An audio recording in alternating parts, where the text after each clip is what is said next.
Okay. So, where do you want to start with an update on Sochi? Because we've been Um, emailing back and forth, Totally. and do you want to just open the video and jump into it and start explaining? Absolutely. Okay. Yep. All Yep. right. Let me share the screen. I always have to remember to hit the optimization for video Yeah. button. Okay.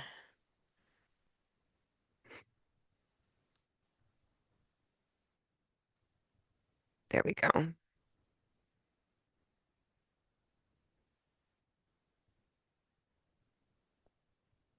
Oh, And we I can just think my start with Wi-Fi is a little the slow. tracking right one. Let me turn the No, no sound problem. off. Oops. Okay. And I'm in a different location than normal, and my Wi-Fi is decent, but not as good as where I normally talk to you. So we'll Okay. just see what we got. Yeah. No Um, problem. So the last time we spoke, we started really mixing up sort of the circles to encourage more braking, the transitions to trot or towards trot with half pushes to encourage yeah. more pushing. And Yeah. so that's basically the two elements to getting what I call hindquarter engagement is stabilizing the pelvis laterally, which is related to straightness. And that's why everything you're doing is on the long reins. It's Yeah. facilitating that Yeah. lateral stability of the pelvis. And then that balance between braking and pushing is when the leg is behind the pelvis, that's the pushing phase of the leg. When the leg is towards the center of the body, under the pelvis, that's the pushing phase of the stride. And that correlates to kind of the freedom of mobility through the hip joint, which further stabilizes the pelvic bones and the lumbar.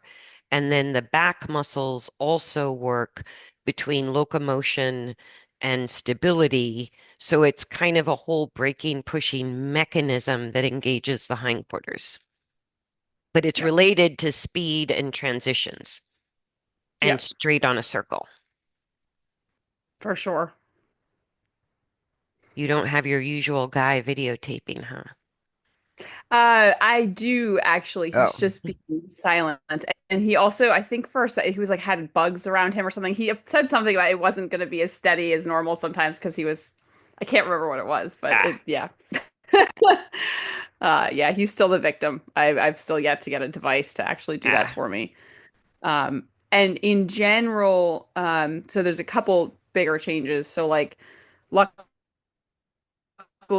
up in the Northeast, we have spring. So I'm able to go from a smaller indoor arena to a much larger outdoor arena, which brings good things because you have more space to play with, and difficulties because she is a mare that's easily distracted. And the far side of the ring, where you see a lot of the trees on certain days, is very spooky for her. And so, even though I have a bigger space, sometimes like on a day like today, I really ended up playing more with small circle, big circle versus walking a lot of long sides to work on the push because she was just getting so damn distracted on the long side of the ring towards the trees. Yeah. And I'd And like lose. the they can't be balanced and distracted at the same time. Yeah, So I go, yeah, sometimes it's just more expedient to eliminate the distractions and keep them yep, focused.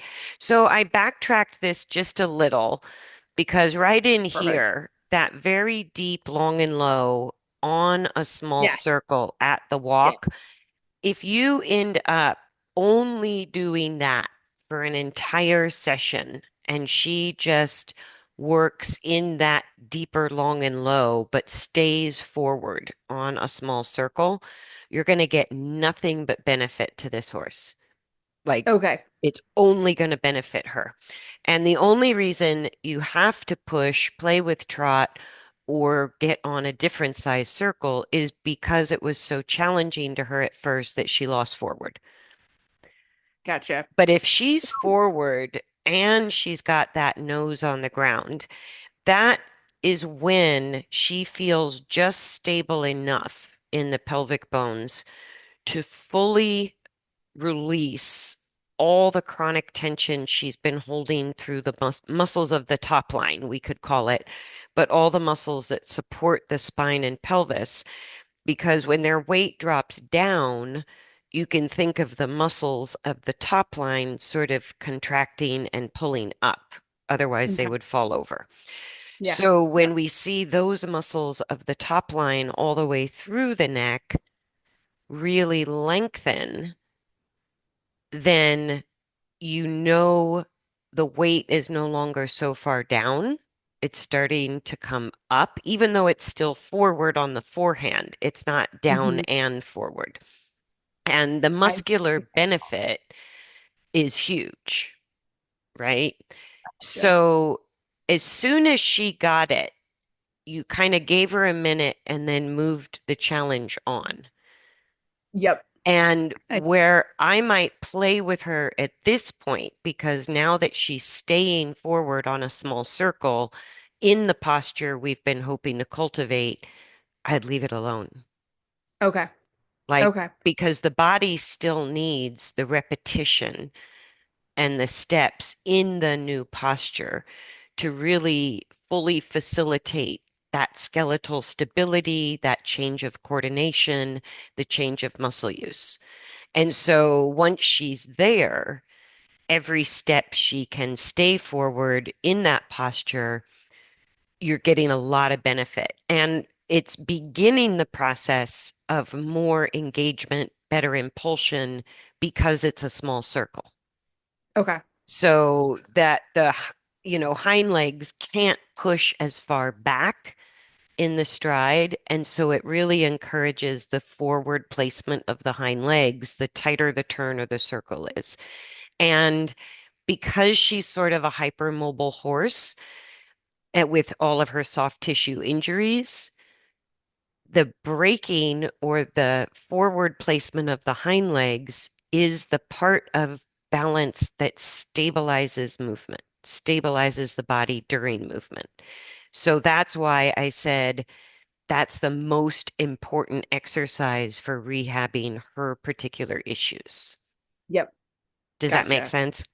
Yes. Yes, it does. And if So you my did 2 weeks of nothing but walking on a small circle, if she stayed forward in both directions, you would find after 2 weeks of only that, that the trot improves, that she'll pick up the trot easier, that she might go into the trot without shortening, and shortening. Yep. and she might have a better looking trot.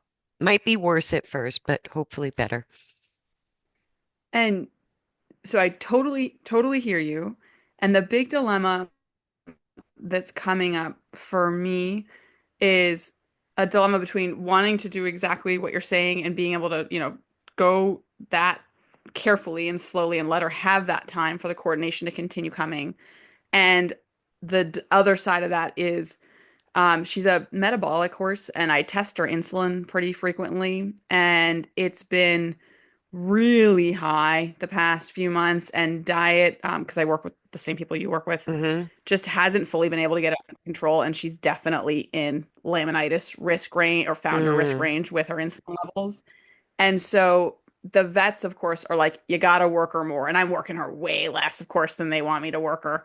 And she does move, it's just I have been so increasingly paranoid about, oh gosh, like I need to push on you a little more and maybe risk your coordination, but also been so internally torn about like, don't founder, but right. you haven't, but like I don't want you to be moving badly. So it's just been like, Well, yeah. and it's not the speed that burns the calories.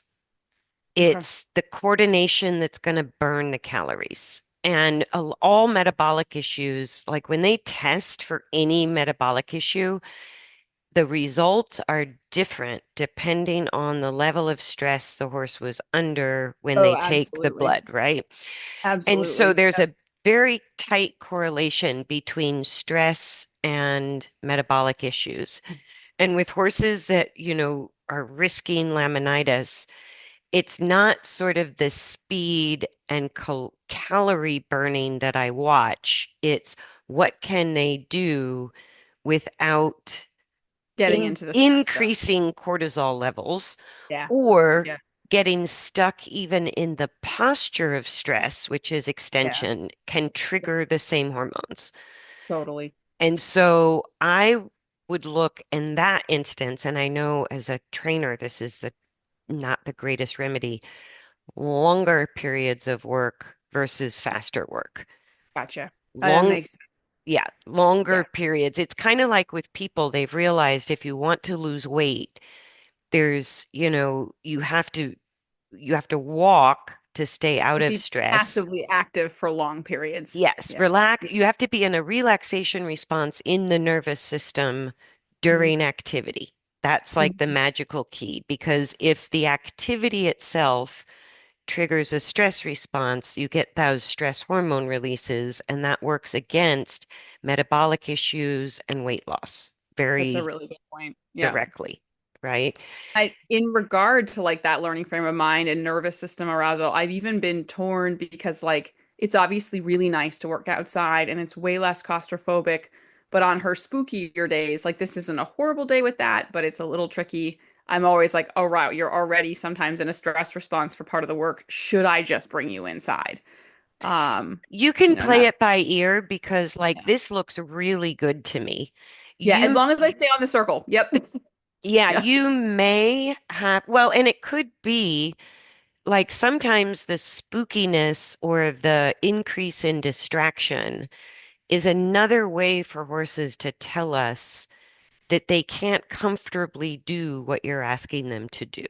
totally. And That, I've definitely noticed like this was a day right on the edge which is kind of why I like asked you in the email the questions you're already addressing about like how much should I push on the trot? And you're saying, okay, less, because I could see that if I kept pushing on it, she's very clear with like I'll get spookier and spookier, and that's very clearly connected to her comfort levels with me yes. saying, So as yeah, soon push. as Yeah, and this happens a lot, like unstable, hypermobile horses gravitate to the spooky flight side of the equation.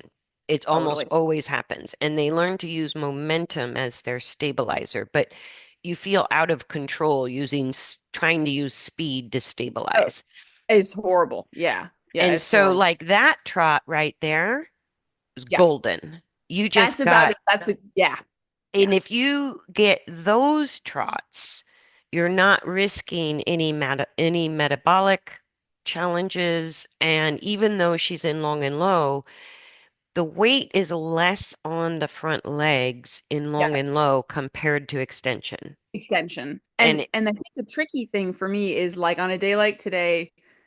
I had to get through some shitty transitions, excuse my language, and then it starts to get better. yeah, And there are some days where it actually miraculously get just starts the way you just saw it there. I'm like, oh, it's a good day today. And then she'll choose to stay in it longer, not long, but like, a full circle versus a quarter.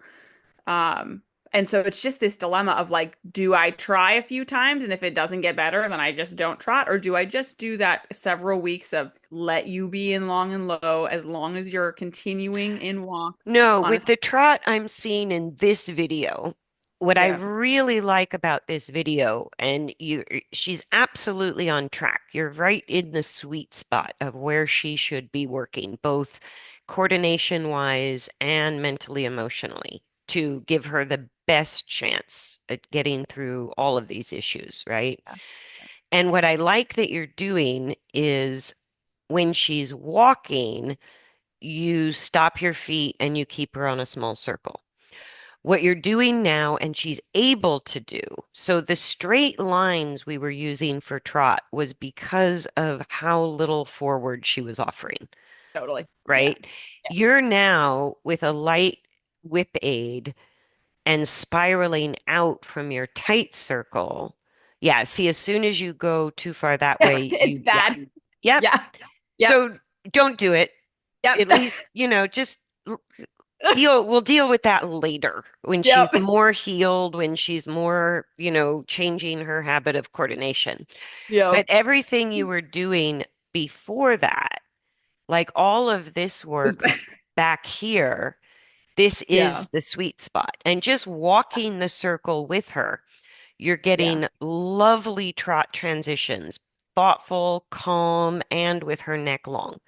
And she doesn't hold the trot for very long, like not even a quarter of the circle. But when you start to see the quality of trot improve, when you see even the posture change being held through the transition, you know you're on the right track. And so to me, if they don't hold it, it's kind of a good sign. They're telling me I can't hold that trot, but it Totally. but it's a more comfortable trot, so they're going to hold it when they can. I don't worry if they can't hold it at first. It's been fascinating to watch because when she picks up the trot, especially if she didn't go into extension, if she's able to stay relatively long and low, you watch the lumbar area of the spine go from being pretty soft and sort of putty-like looking to it will seize up two or three strides into the trot. And then, of course, it's right after that that she's like, I'm going to tap out. I need to walk again. But it's Yeah, been really interesting to see that just sometime on a really good day, it stays there a little longer. But always the pattern is it seizes up and then she says, it's not comfortable. I need to I need walk. to walk. Yes, and that's exactly how in rehab we're altering coordination. That's like the main physical part of rehab. And all the steps you've taken to undo some of her habits that were creating discomfort and build, even though most of it's done at this like painfully slow walk, right? With a whole boatload of adjustments. The more the coordination changes, the more they can do comfortably. And what you're seeing is her awareness of going, this now, this change in my coordination feels better. I don't want to go back to how I used to feel, which means she's now seeking a more and more comfortable coordination, which means everything's going to kind of speed up. Yeah. When we're first dealing with it, it's just a whole boatload of discomfort trying to break habits and just establish a few positive changes in coordination. What you've got now is her in love with the changes. They feel better. She's on board. So when you work at the walk on a small static circle, you're reinforcing not only the new coordination in the nervous system, but strengthening core muscles, releasing tension through the outer muscles, building up underused muscles, releasing tension from overused muscles. So that's why it's just part of a physical process. And I would give her on any given day, you could work almost equally between walk and trot.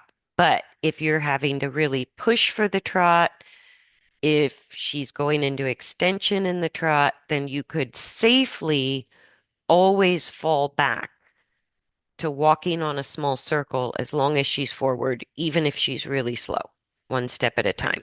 That's kind Okay. of your go-to on a bad day. Just stick with Gotcha. that and go, That, okay, nothing else is available today. yeah. And Yeah. every session, I would ask for trot the way you did earlier in the video. I would go Okay. from like, let me see if I can find it. Just the small stationary circle to the walking with her circle. Yeah, I think it's right in the beginning where you just, from the stationary circle, you don't really go that far out. Like you're kind of going from maybe like a 6 meter circle to a 20-meter circle, maybe a little bigger, right? And I think whatever the smallest circle possible that also gives you a trot transition would be what I look for, Yeah. Yep. rather What's than interesting, going down the straight lines. I don't think you need that anymore. and what's interesting is on the days where she is a little less forward and I need to use the straight lines just to kind of get the pushing going a little more. I quickly, once she kind of has some push, I have been going back to the circles for the walk trot transitions just because the posture always gets better and the Yes, coordination always gets better for her on the yes, circle. yes. Um, so it's And kind of that's what like, you want to keep following okay, because when we kind of watch, both is she calm and focused? We need yeah, that. and Yeah.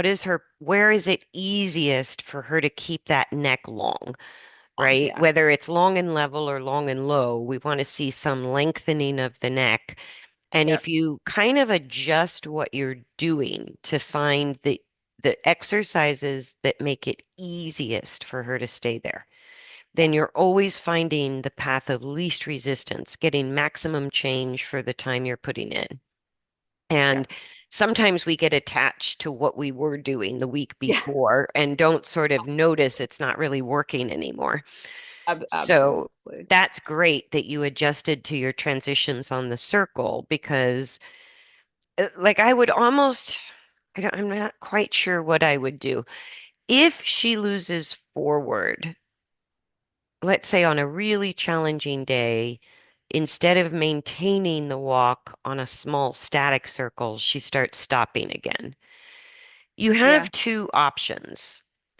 I would start by walking with her, asking for trot, get a few trot transitions, then go back and see if she'll keep the walk on the small circle. If that doesn't work, you could walk with her, keep her on the larger circle, whether you play with trot or not. Mhm. But I think most days I would spend maybe 5 minutes walking on a small circle, then 5 minutes walking with her on a larger circle, asking for multiple trot transitions, then let her stabilize again for like 5 minutes walking on the small circle, Okay. and then go back to like 5 minutes of like kind of Keep. back and forth. And Yeah. that way, as she's figuring out the trot, she Yeah. has 5 minutes of mostly trot. You'd still let her break to walk, but maybe Okay. only a few strides.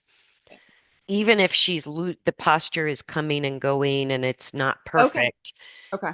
maybe just give her 2, 3 strides of walk in between each trot transition, but kind of push the trotting deal for 5 consecutive minutes and then put her back on the walk circle, small walk circle for 5 minutes and let her just restabilize. Gotcha. Right. So Gotcha. even if the trot's not great, or you have to push a little extra to get it on the circle, or she's going in and out of extension and shortening her neck, just Yeah. hang with it for five Yep. minutes, time it, and then it's going to create at least what I want to say. It's going to create changes in the use of the body that might not result in a great trot, but will definitely improve the walk. Yeah. And then the more the walk improves, the more the trot improves. Yeah. Yep. No, But that makes a lot of she needs to go through the ugly million mistakes of how do I trot like this where I'm comfortable. And that's what you're seeing is as soon as she's feeling some of her old habits kick in, she's like, I don't want to trot like this anymore. I'd Yeah. rather Yeah. walk, Yeah. which is just fine. And like these kind of transitions that we're looking at, 10,000 of those in 5 minutes is going to be better than dealing with her getting spooky, distracted, Abs- going Yeah. down the straight line and having the balance not as good or have her lose her Yep. hind end. Yeah. And she'll tell, I mean, she's just such an easy read on like if I start to push the trot a little bit on that circle where I'm walking with her, and she says, "Oh, that's a little too much." She just tells me so easily. I'm out of the learning frame of mind. Like nobody has to guess with this mare, so Right. then I can just back off that a little bit and let her posture get a little better, but still do walk trot transitions, just not quite as come come. Right. So. Right. And And the I, left will be interesting because I probably don't trot her left a lot, but I just wanted to be able to talk about it and you see it. So that's why I trotted her left yeah, today.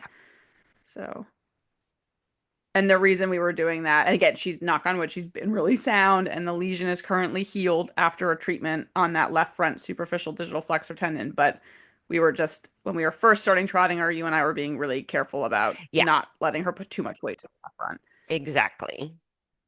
Sorry, it's a little glitchy. Should Oh, no, you're fine. yeah, and if as they go through the process of change, we have some idea of what exercises are going to help them the most, but they can't always do them. And so, kind of Yeah. Yeah. navigating as she's changing, you'll see fluctuations like some days she can trot to the left, and other days it just looks hideous and ugly, and you may as well not do it. Um, And this and sounds crazy, but I there's think you'll get it. But she actually, I feel like I can get the kinematics of her legs better on a circle left than a straight line left, like, which just absolutely seems asinine. But yeah. no, and So all the vets that would cringe at stuff. Go the ahead. reason for that is when they really overload, say, the left front, and it's usually related to losing stability through the right hind or Yeah. losing function through the right hind. So So we can go after the right hand. when you go on a straight line, it's a little easier for that right hind leg to kind of fly out and lose function.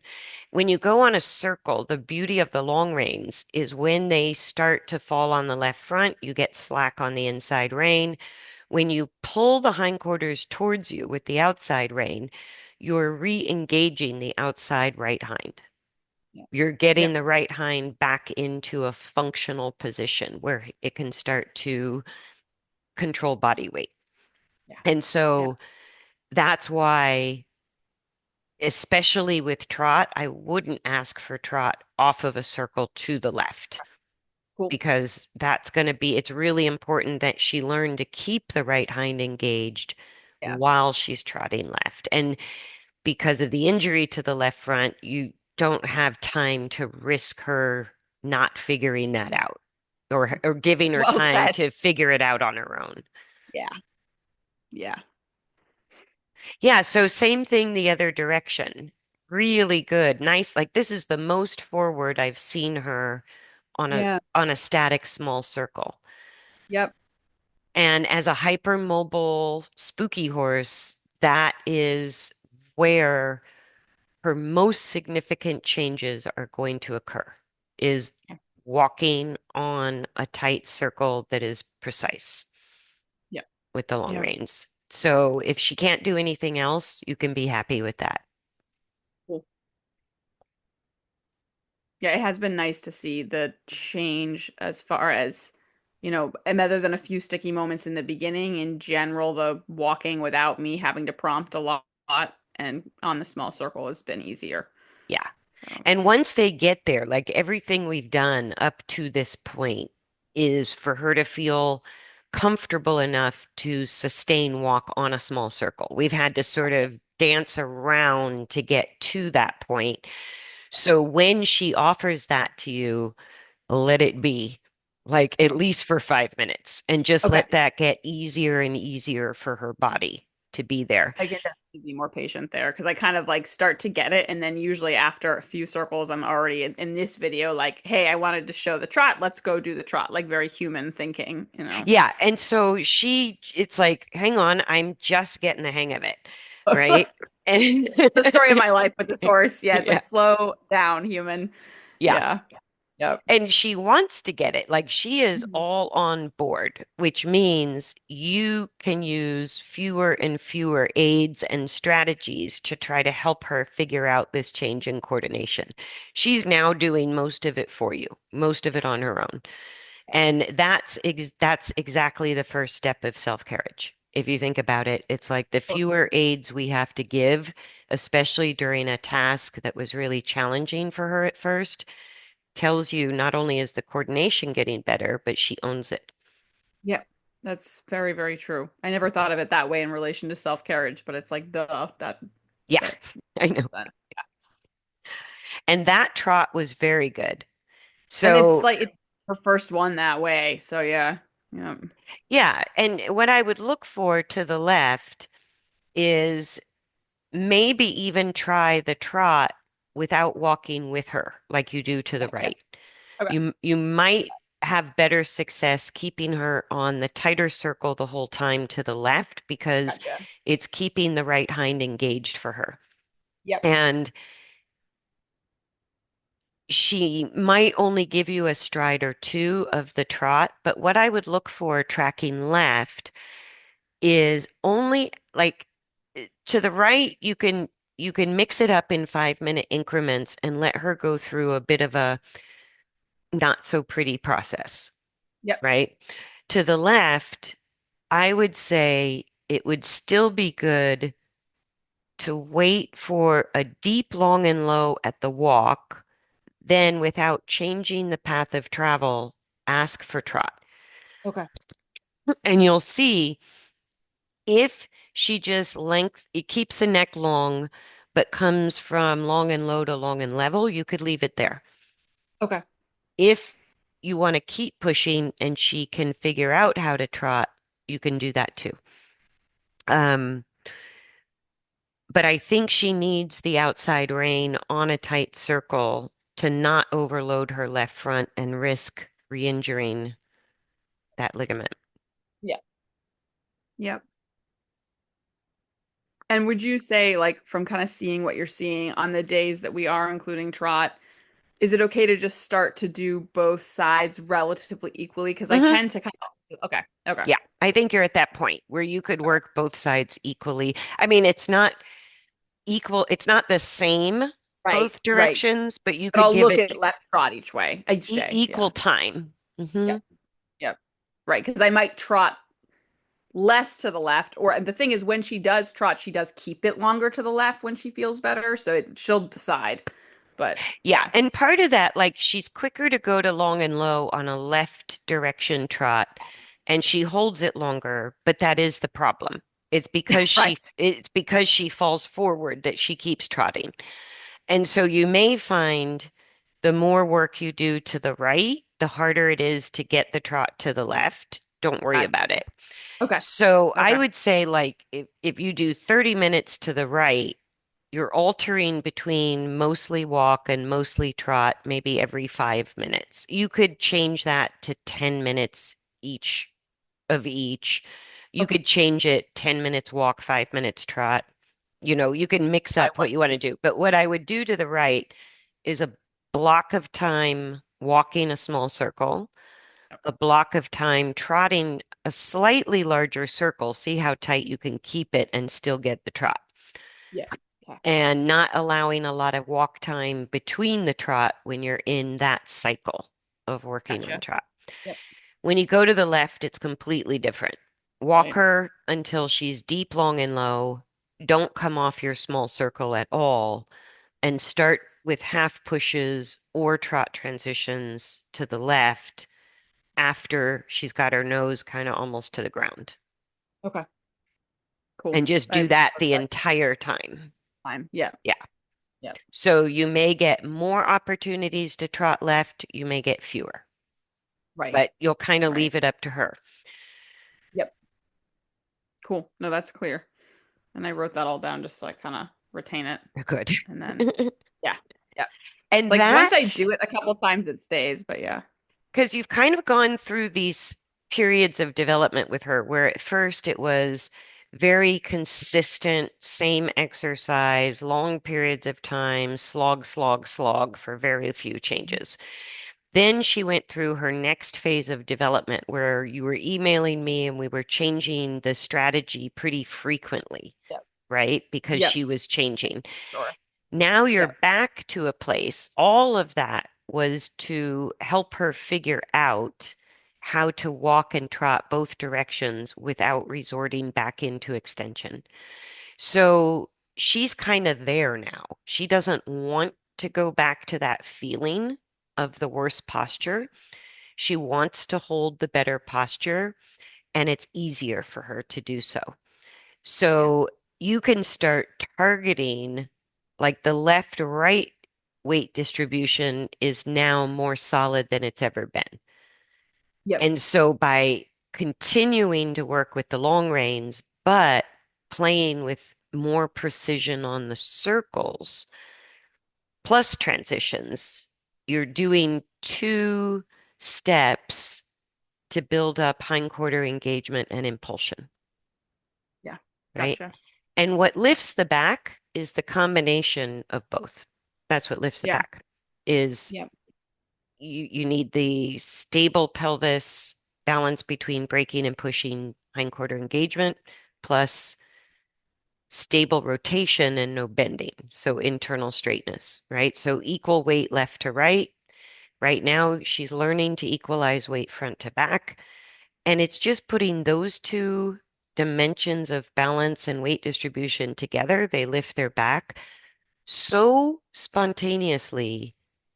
I was like, why did nobody tell me it was this easy? Like, I- Yeah. I'm sure you went through hours Yeah. and hours of struggle and leverage and pushing and cues to try to get the back to lift. And Yeah. I'm like, it's so much easier than I was ever told. Yeah. We're really never shown the way to find the spontaneous way to it. We're shown sort of a micromanaged bracing, and Leveraging, yeah, yeah, right, right. And I go, if we just put those two dimensions of weight distribution and balance together, the back just starts coming up. And yeah, then what we do to further develop engagement and lifting the back is we're always refining the left to right and the front to back balance in conjunction. yeah. And that's where the riding is faster because we can feel those things sooner and we can Yeah. adjust ourselves sooner. So that's what kind of pulls two dimensions together. And just to touch on it briefly, I've been doing a fair amount of the mounting block work we had talked about, and that Hmm. is especially inside, knock on wood, been a lot easier. And so the other day, for the first time, I just had her in the halter and the lead rope, and I just hopped on her bareback for 5 minutes, and it is, amazing the more you learn about this, just how much you feel up there, certainly, especially bareback. And I just, Oh, yeah. yeah, Oh, just yeah. holy shit. Yeah. Um, so, and it was just nice because she was just super chill, calm. It's a mare that, 3, 4 years ago, I never, what you couldn't pay me enough to get on this horse bareback. Yeah.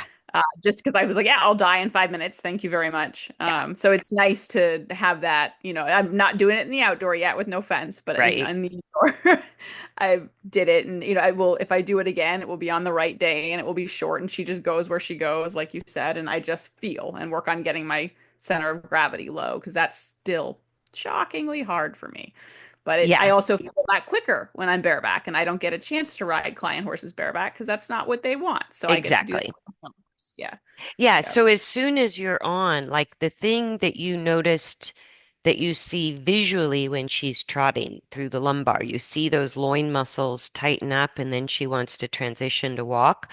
Mhm. What that's going to create when you ride bareback is it's going to be a wicked strong force that pushes you forward, Yeah. right? Yeah.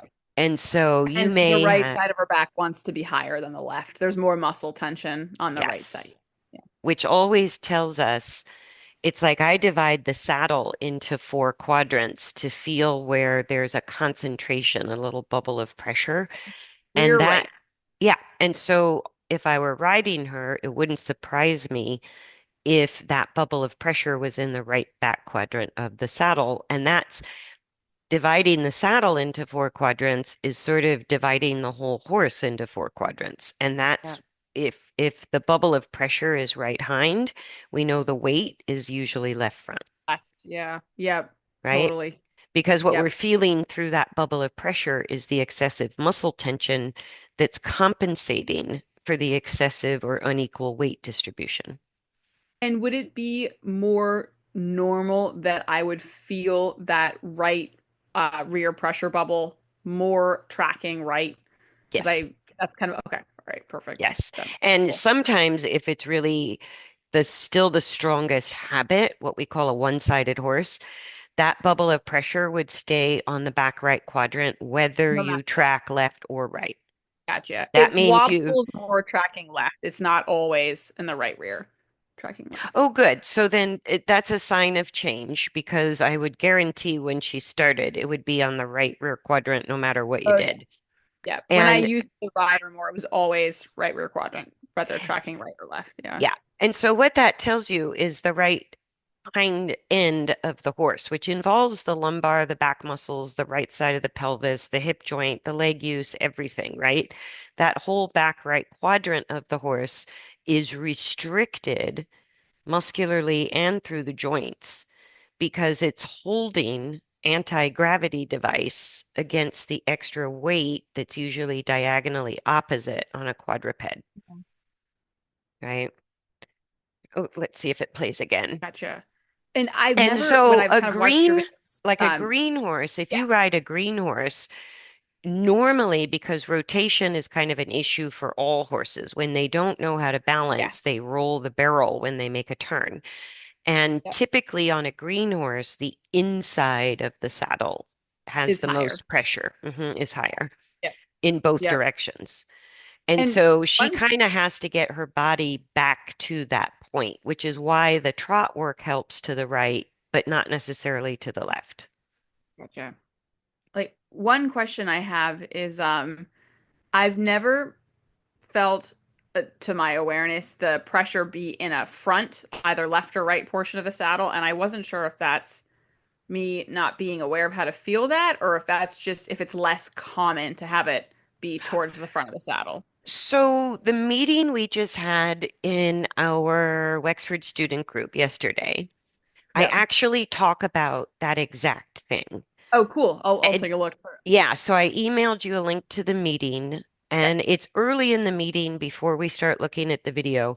But because it was But rarely you guys did that uh, yesterday, right? we looked at Rarely Wrong on the long reins, but before that, we had kind of a long conversation about different stuff. And in that conversation, I was talking about that exact thing because So what I funny. Okay. find is when the pelvis is really unstable and the horse has been disengaged, the pressure I feel in the saddle is going to be in the back half of the saddle. But Gotcha. as the pelvis stabilizes, what even before they can hold long and low sometimes, as the pelvis stabilizes, what happens is all that shortening contraction through the back relaxes, and all of a sudden, I have to put a lot of effort into putting weight into my thighs Fine. Okay. rather than the seat. And so Okay. we don't feel the dropped back when they're in extension because the muscles are pulling the opposite direction. Right. And that's Unless why it's, we get yeah. pressure in the back of the saddle.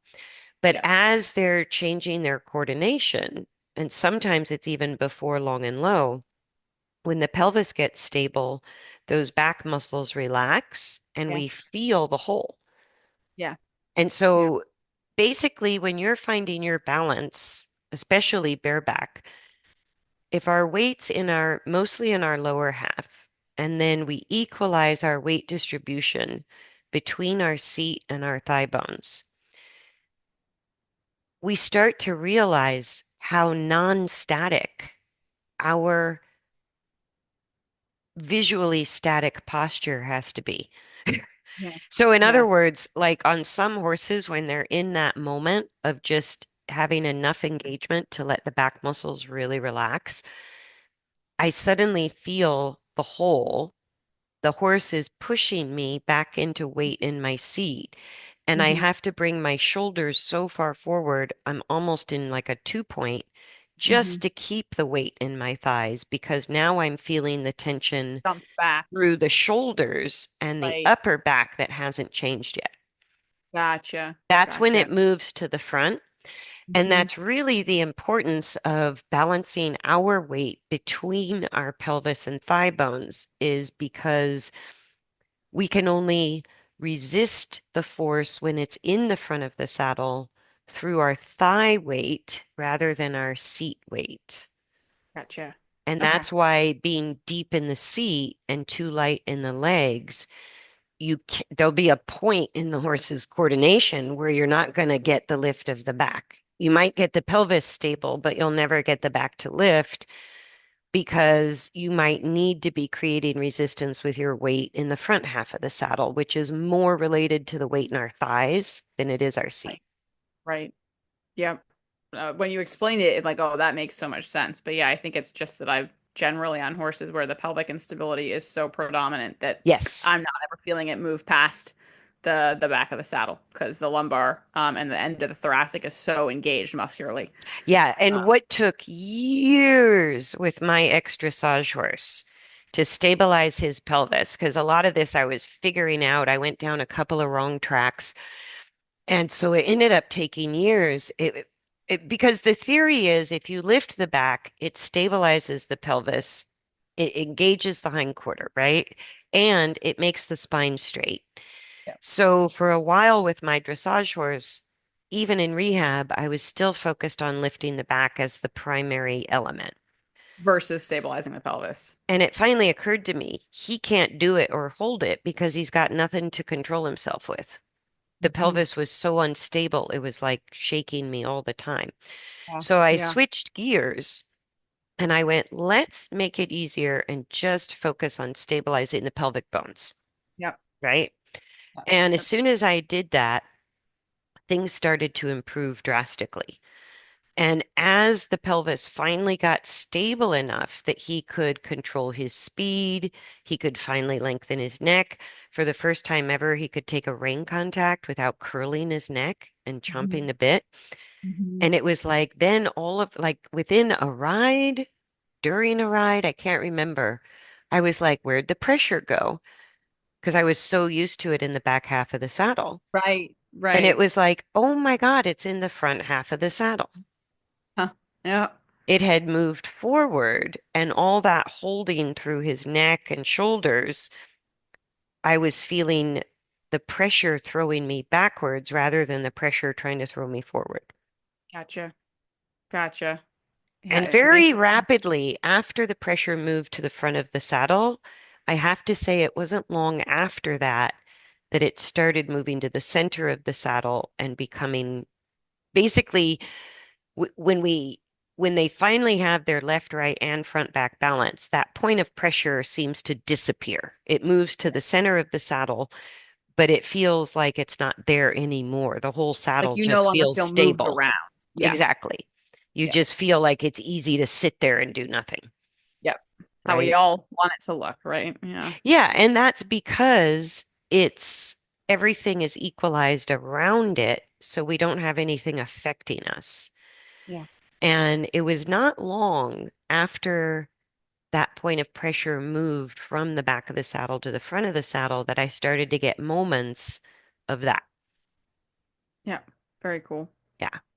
Yeah. Yeah, that's a That's great helpful. question. And if you work with it with other riders, sometimes they will feel it in the front of the saddle. And I Yeah. just trust what they feel, not always Okay. making sense to me, but Right. I Right. trust what Go they with what feel they feel. because it's entirely possible, even in your horse's case, that if the right quadrant runs out of muscular strength, that the bubble of pressure could move to the left front quadrant of the saddle because now she's having to compensate there.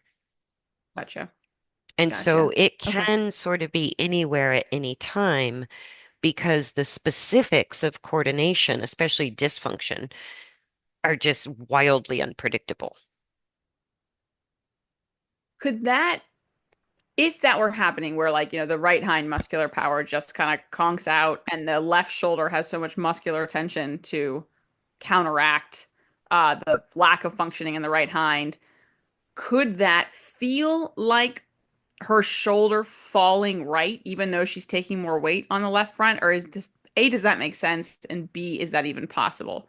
Yeah, like especially with the shoulders and everything that's in all that soft tissue from the withers forward, it is a wild Yeah. card how they do it. And so like when you Okay. see Gotcha. uneven shoulders, it could be her Right. left shoulder when you look down from the saddle, her left shoulder might Yep. physically be lower than her right shoulder. Up. Yep. Yeah, Yep. so if Okay. the right shoulder is sort of pulled up, that's Yep. part of her compensation pattern in conjunction with the restriction of the right hind. Like Gotcha. those things can happen at the same time. Okay. Okay. That's all Lily helpful. That's Lily just helpful. woke up. She was sitting here quietly and now she likes to She's got take over the screen. she's got the timer down well. Yeah. Can I ask one question that's not about Sochi, but because I want to be sensitive with the time here, Uh-huh. but is actually about a flying horse that I'm working with. Yep. So it's Hang an on adorable little one. halflinger mare. She's absolutely Do you want me to pause the recording? sure. Yeah, that's Okay. totally fine. Thank you. Sounds good. Thank So, any final questions with Sochi? I think that's a good game plan you. for That's her. clear to me, and I'll be in touch if things change in a way where I'm like, oh, what do I do now? Yeah. Yeah, and the calmer and more focused she is at the mounting block, the other interesting thing you'll find is the more often you get on her and just mooch around for 5 minutes. What really sold me on the long rein work was feeling the changes as soon as I got on a horse. Like Mm, yeah. horses I hadn't ridden in a month or more, just doing the long reins. I would get on, and that horse's movement had drastically changed.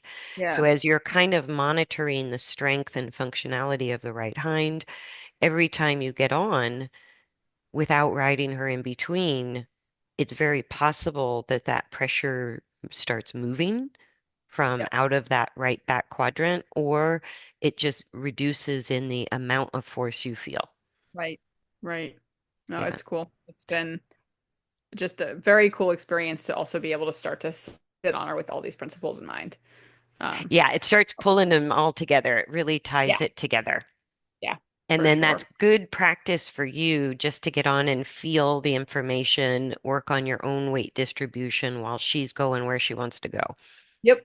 Just moseying around, and then I don't have to bother her at all because I've got, at this point, it feels like plenty to focus on with just myself and feeling where her pressure bubble is. So, yeah. Yeah.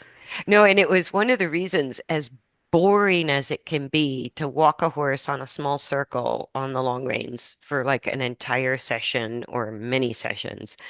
What gave me the patience to do it was the result I was feeling under saddle. Yeah. Yeah. And I was like, okay, it's a bit tedious, but it is working. Yeah. No, I can imagine. Yep. Well, thank you Yeah. again for the clarity, teaching, and the path forward. And the next time things change, I will reach out for help again. Okay. Sounds So, good.